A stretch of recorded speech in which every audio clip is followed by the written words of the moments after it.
Living in the present is my next one, and that's something that, you know, everyone says, live in the now, and it's so much easier said than done. Like, it's so easy to dwell on things. I'm a big dweller. So many of us are living in the past and living in the thoughts in our head that we forget to embrace the present, to live in the now, and even think about, you know, the possibilities that the future holds. If you think about it rationally, it doesn't make sense to keep going over and over the things that have happened already. Obviously, it's good to educate ourselves from things that have happened in the past and learn from them, but to kind of just regurgitate them over and over in our heads, you're not probably going to get anything new out of it. So look forward and kind of just decide where you want to go with the information you've learned. Until you kind of open your eyes, your heart, your mind, your soul to the person you are now and what you have in your life now, only then can you really shape where you want to be in the future and where you want to take yourself. So you're really hindering your progress and becoming your future better self by kind of just keeping yourself back there where it wasn't so good. Next is a very personal one to me, and maybe not all of you will agree, but travel for me is something that brings me a lot of joy. I guess it's a combination of things. Sometimes I think it's nice to escape out of your comfort zone, out of your little bubble you have, because sometimes it can be challenging. Sometimes you gain perspective on what it is in your life that is working and what needs to change when you return from your holiday. Sometimes when I get back from a trip, I feel really invigorated and really inspired and really want to get back into work, because that time away has given me perspective on things and given me a new outlook.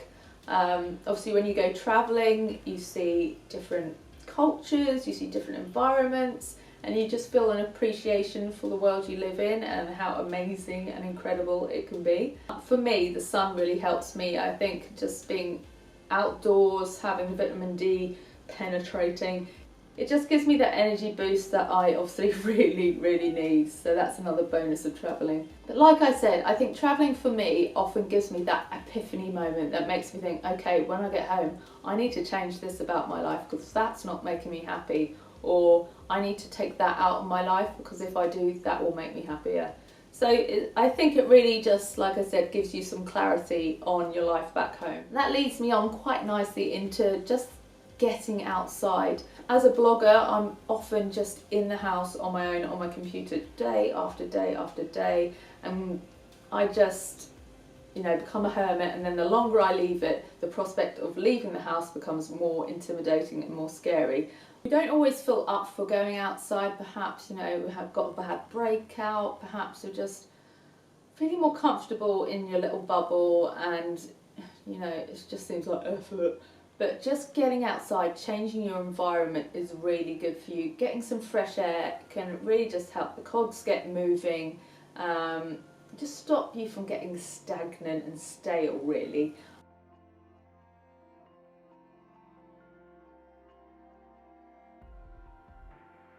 Even on those days where I'm really tired, or I feel like I've got so much work I can't take a break, I try and make myself go for a little walk, even if it's just around the block or just to the park that's literally at the end of my road. And I do find it helps. I don't know whether it's the release of chemicals that exercise produces, although I don't think I'm walking fast enough to produce those, or whether it's just the change of scenery, like I said. Force yourself out, even if you don't want to, and I guarantee you'll feel a lot better afterwards. If it seems a bit dull for you, take your camera with you, do something productive while you're out there. Catch up with a friend on a phone call or something like that, so you feel like you're doing something in that time, if you really hate just, you know, switching off for a little bit. Positive thinking next. Now, when I was really depressed, people telling me to be positive was so aggravating and frustrating, because I'd be like, well, yeah, if it was that easy, I'd be doing it, wouldn't I? When I think about it, I really wasn't trying hard enough to work on my outlook and my thought process. I'm not saying it is a quick switch that you can just press.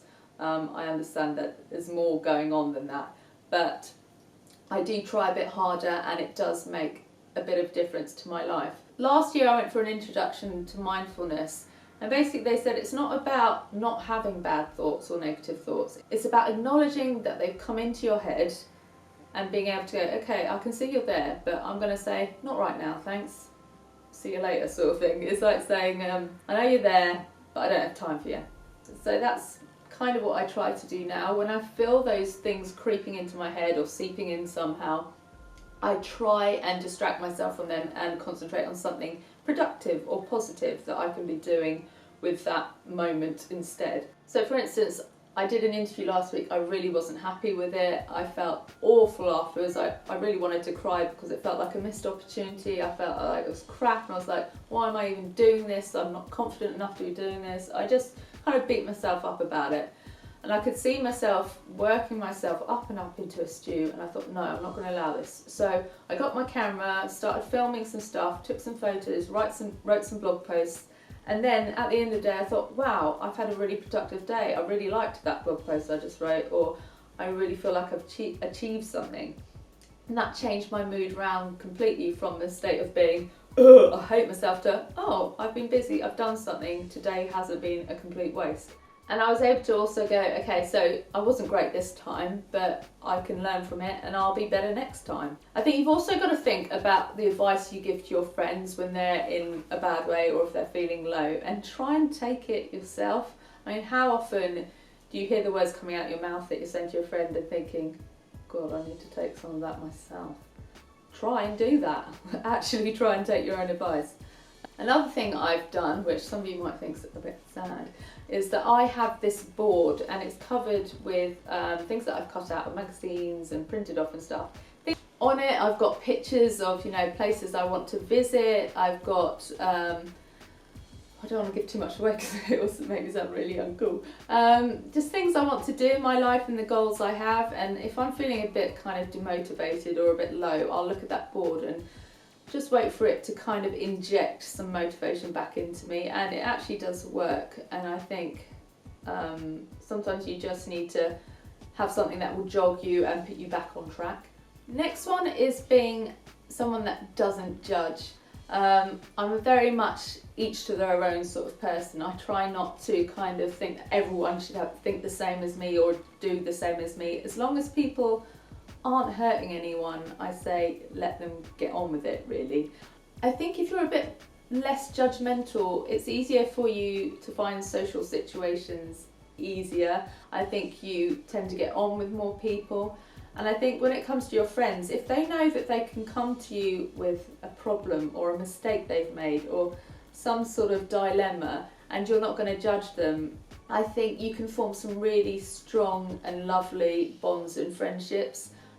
Because they feel that they can confide in you and that you're someone they can go to if they need that release, if they need to vent, and they're not going to come away feeling worse. I'm not saying you should agree with everyone or that, you shouldn't challenge people's opinions or open a debate or whatever. I think being someone that listens and being open to other people's opinions is a good way to be. After all, none of us are going to be flawless with our decision making throughout our life. We're going to throw some stinkers out there, we're going to do some silly things, and on the most part we are usually judging ourselves or getting annoyed with ourselves for making those mistakes. So having someone else judge us for them, it doesn't really help, because I think on the most part we usually know when we have done wrong. So I just try to be open to other opinions basically, and I really do think that helps me form lots of really close bonds.